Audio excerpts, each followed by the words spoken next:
Miriam Méndez Montalvo es una experta internacional en prevención de conflictos y facilitación del diálogo social, con amplia trayectoria como directora, asesora de políticas públicas y gestora de programas en América Latina.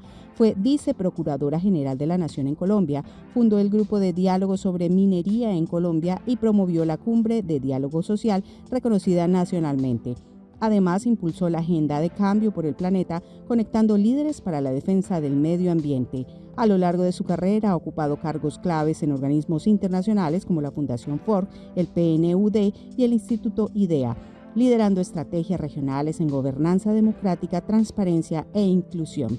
Fue asesora del Alto Comisionado para la Paz durante las negociaciones del acuerdo con las FARC y trabajó en el Tribunal Penal Internacional para la ex Yugoslavia.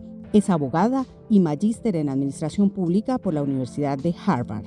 Actualmente dirige la plataforma Valiente es Dialogar, que promueve el encuentro entre exguerrilleros, militares, víctimas, empresarios y académicos. Muy buenas tardes, amigas y amigos. Bienvenidos a su programa El Ágora, Charlas con Ángela. Hoy tenemos el gran honor de estar con Miriam Méndez Montalvo. Miriam, bienvenida a nuestro programa. Gracias, querida Ángela. Es un placer y también un gran honor poder estar aquí contigo y con toda tu audiencia. Claro que sí, Miriam. Bueno, primero que todo, yo me voy a meter un poquito a tu rancho. Hablemos un poquito de tu infancia en Cali. ¿Cómo fue esa infancia tuya? Pues primero muy feliz porque era una infancia llena de amor en un colegio maravilloso y en un barrio que estaba lleno de personas que venían de muchos lugares del mundo diferentes.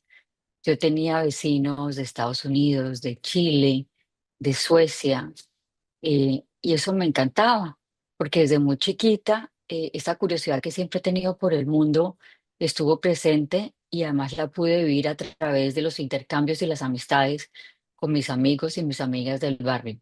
¿Tú entonces tú creciste en Cali?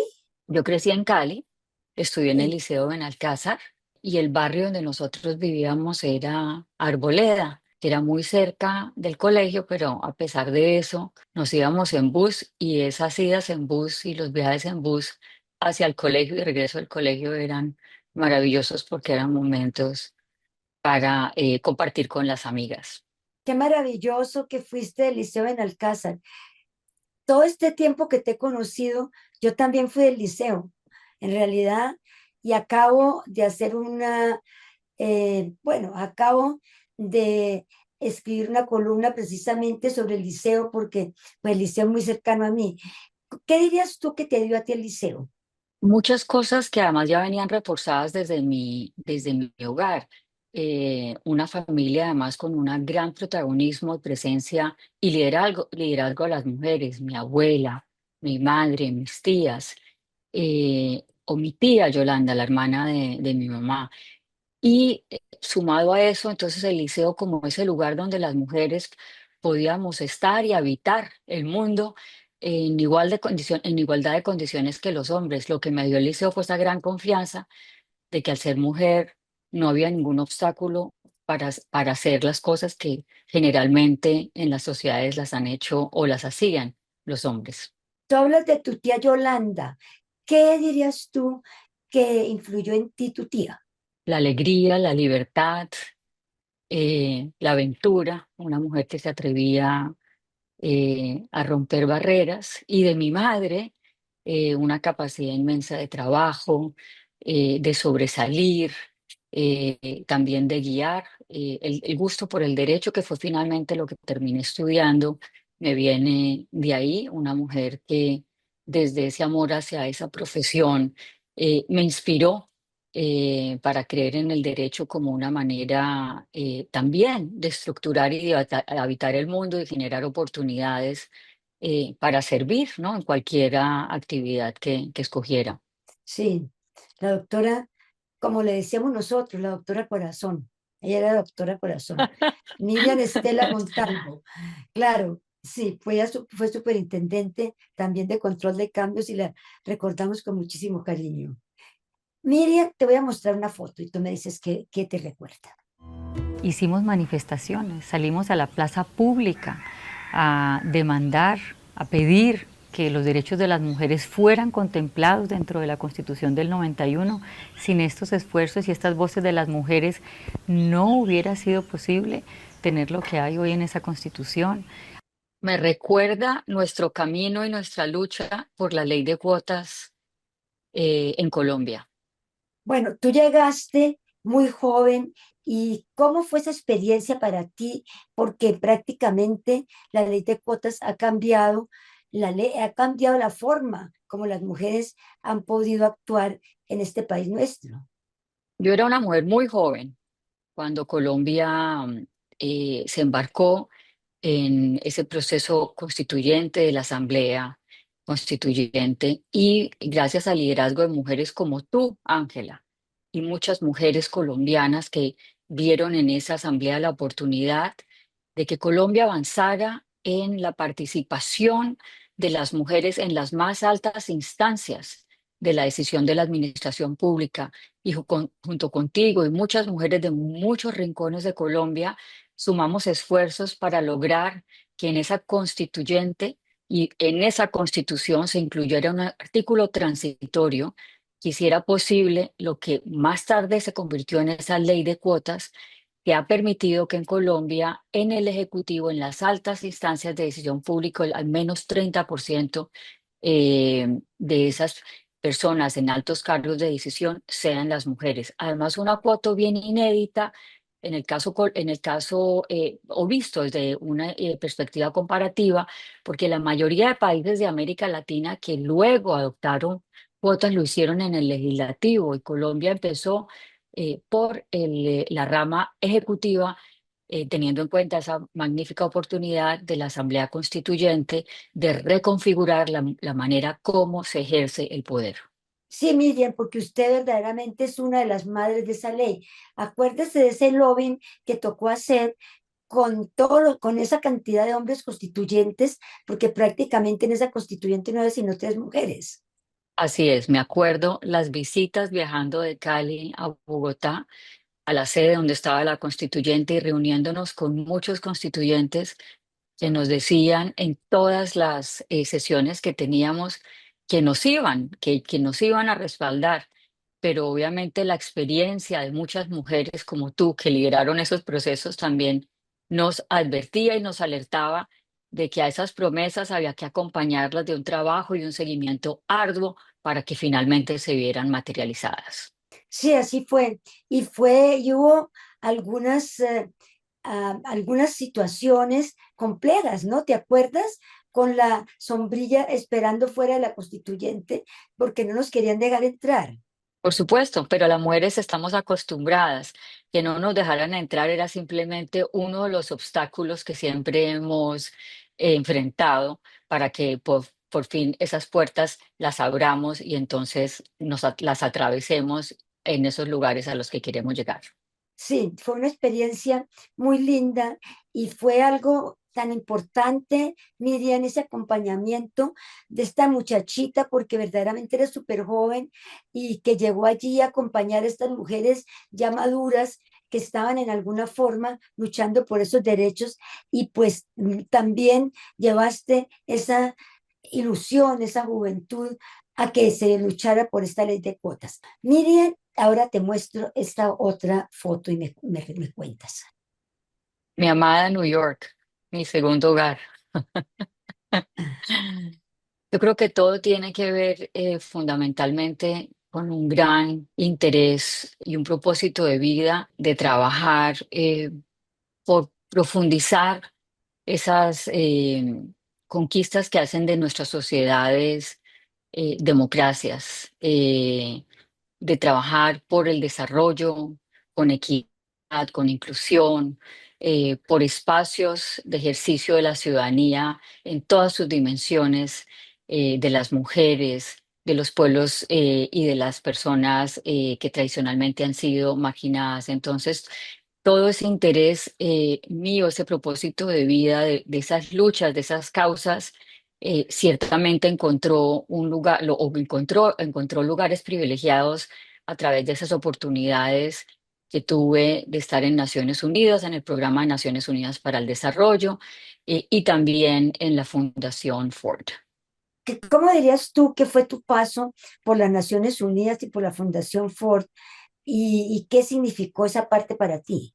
Pues fueron espacios de grandes aprendizajes. Cuando yo llegué a Naciones Unidas, al programa Naciones Unidas para el Desarrollo, básicamente aterricé con un propósito y era de acompañar, de coordinar, de liderar los esfuerzos que se estaban haciendo desde el Buró para América Latina de elaborar el primer informe sobre democracia para la región. Estos esfuerzos, además, en cabeza de una gran mujer, Elena Martínez, que era la jefe de dicho buró y que había considerado que era súper importante hacer una revisión de dónde estaba la democracia en América Latina al inicio del año 2000.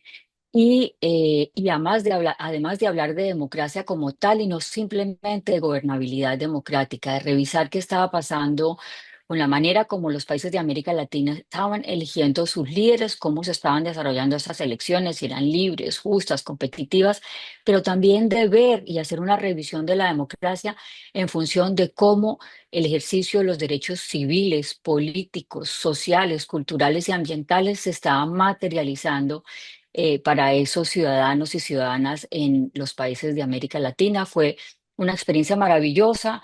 Ese informe que salió y que considero que fue realmente un gran aporte para la conversación, reflexión sobre la democracia en América Latina fue liderado por el ex antiguo canciller Dante Caputo de la Mm. Argentina, quien fue el canciller de la transición de la democracia de Argentina bajo el gobierno de Raúl Alfonsín, con grandes académicos como el maestro y el profesor Guillermo O'Donnell, que ya advertía de los riesgos de las democracias iliberales, es decir, democracias que en su estructura parecieran democracias, pero que se van vaciando de contenidos, se van vaciando contenidos porque se empiezan a jugar con esas reglas y con esos valores intrínsecos de una democracia. Y luego esta bellísima oportunidad me llevó a seguir impulsando los propósitos de la justicia social con la Fundación Ford desde Chile, manejando la oficina regional para Chile, Perú y Colombia y pudiendo poner mis conocimientos, mi empeño, mi voluntad, mis deseos de aportar a avanzar temas como la justicia social, las oportunidades económicas, el acceso a la educación superior, la inclusión y la gobernabilidad de las industrias extractivas, de manera que generen posibilidades y oportunidades para todos aquellos actores comprometidos en el desarrollo. O sea que en la Fundación Ford, ¿qué dirías tú que fue el proyecto que más te llenó y más satisfacción te dio de lo que hiciste en la Fundación Ford? Lo que más me llenó, para ponerlo en tus términos, fue poder estar cerca de la gente, porque la fundación, si bien tiene unas estrategias y unos programas a través de los cuales garantiza sus donaciones, eh, estos recursos los reciben los actores mismos que están comprometidos con los procesos de cambio social en todos los entornos, en todos sus países, en sus contextos. Entonces, esa posibilidad de estar en conversación, conociendo en los territorios, aprendiendo de mujeres, de afrocolombianos, de afroperuanos, de indígenas en Perú, en Chile, en Colombia, de personas en los sectores empresariales, de personas y liderazgos en los dimensiones institucionales, en cargos institucionales, todo ese acercamiento y esa cercanía para apoyar y aprender y conocer cómo se estaban gestando esos procesos de transformación en los diferentes países como Colombia, Chile y Perú fueron tremendamente enriquecedores.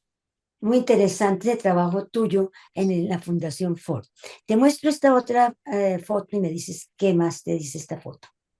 La Haya, otro de mis hogares. Yo llegué a La Haya porque yo quería estudiar derechos humanos. pero quería estudiar derechos humanos, conociendo y estando cerca de líderes y defensores de derechos humanos en todo el mundo. Y encontré en el Instituto de Estudios Sociales de La Haya ese lugar donde confluían personas de lugares, de países en el mundo que jamás me hubiera imaginado que iba a conocer. Entonces, por eso llegué a La Haya y luego de haber estado estudiando en La Haya, terminé trabajando en La Haya cuando tuve la oportunidad de ser la primera colombiana que estuvo en el Tribunal Penal Internacional para la antigua Yugoslavia, un tribunal, el primero que se constituyó después de Nuremberg para juzgar crímenes de guerra y de genocidio por el conflicto que se había dado en la antigua Yugoslavia y que tanto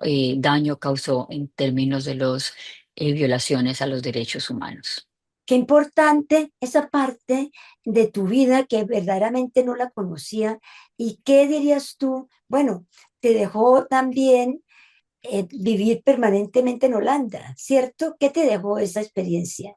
Pues Holanda y especialmente La Haya es un lugar donde generalmente es sede de muchos tribunales, ¿no? Está la Corte Penal Internacional, hay muchos tribunales de defensa de derechos, de disputas entre países. Entonces, sí, siempre he tenido un gran interés por el derecho internacional público, por el derecho internacional humanitario. Holanda me permitió estar en esos escenarios donde se está creando jurisprudencia, donde se está determinando justicia, donde está al lado de jueces como los que tuve la oportunidad de conocer y con quien tuve la oportunidad de trabajar en el Tribunal Penal Internacional, los más altos juristas de lugares como Estados Unidos, Costa Rica, la jueza Elizabeth Odio Benito, que además fue después vicepresidenta de la Corte Penal Internacional y una de las grandes líderes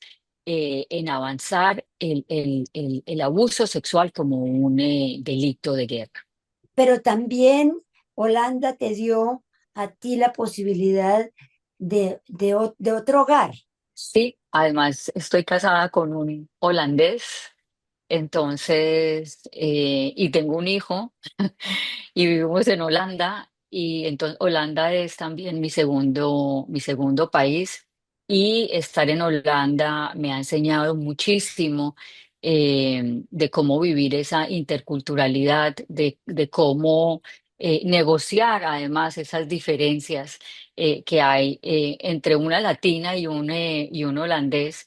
Y eso me encanta porque me encanta vivir siempre en esa tensión constante de no pensar que hay una sola manera de hacer las cosas, sino de poder ver que el resultado más especial es el que se construye producto de incorporar las diferencias que cada uno tiene.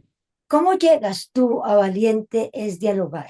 Veíamos con muchísima preocupación cómo Colombia, a pesar de ese acuerdo de paz que había firmado el gobierno del presidente Santos con las FARC, no lograba construir un consenso para parar la violencia como forma de tramitar o de resolver los conflictos. Y generamos un proceso que se llamó la Cumbre de Diálogo Social, que durante el 2018 y el 2020 reunió a líderes de los espectros políticos, institucionales, empresariales y sociales de Colombia para forjar un gran pacto, un gran acuerdo nacional para sacar a la violencia. Y ese proceso luego lo recogimos una serie de ciudadanos y ciudadanas que consideramos que el diálogo debe constituirse como un bien público de nuestra sociedad, que debe estar en el centro de la manera como nos relacionamos, tramitamos nuestras diferencias, pero también como construimos propósitos comunes y por eso nace Valientes Dialogar como una plataforma nacional de diálogo ciudadana, autónoma e independiente que tiende puentes y junta a los que no se juntan con esa intención de forjar grandes propósitos de país y de tejer consensos para una vida digna y en bienestar de todos y todas las colombianas. ¿Cómo ves tú entonces ese proceso de paz que llegó, pues con Petro supuestamente, pero que no parece llegar a ningún lado? ¿Cómo lo ves? Yo creo que una sociedad que no ha logrado vencer a la violencia, sacar a la violencia, y por esto me refiero no solamente a la violencia física, sino también a la simbólica, a la que estigmatiza, a la que genera prejuicios, a la violencia estructural que niega derechos. Una sociedad que se enfrenta a esta violencia tiene que siempre hacer todos los esfuerzos que sean necesarios para construir paz, para construir reconciliación y para construir posibilidades de convivencias en la diferencia entre todos. A ver, te muestro esta foto y me dices qué te dice. Nuestra señora vicepresidenta Francia Elena Márquez Mina. Trabajaste con ella, ¿cierto? Yo tuve la oportunidad de servirle a nuestro país cuando la señora vicepresidenta fue electa y me invitó a acompañar y a coordinar el equipo de empalme de la transición entre el gobierno saliente, el presidente Iván Duque y la vicepresidenta Marta Lucía Ramírez y el presidente electo Gustavo Petro y Francia, la vicepresidenta electa Francia Márquez Mina, y estuve coordinando ese empalme y fue una experiencia absolutamente enriquecedora, primero porque una mujer recibía de otra mujer ese cargo, ambas habían sido electas.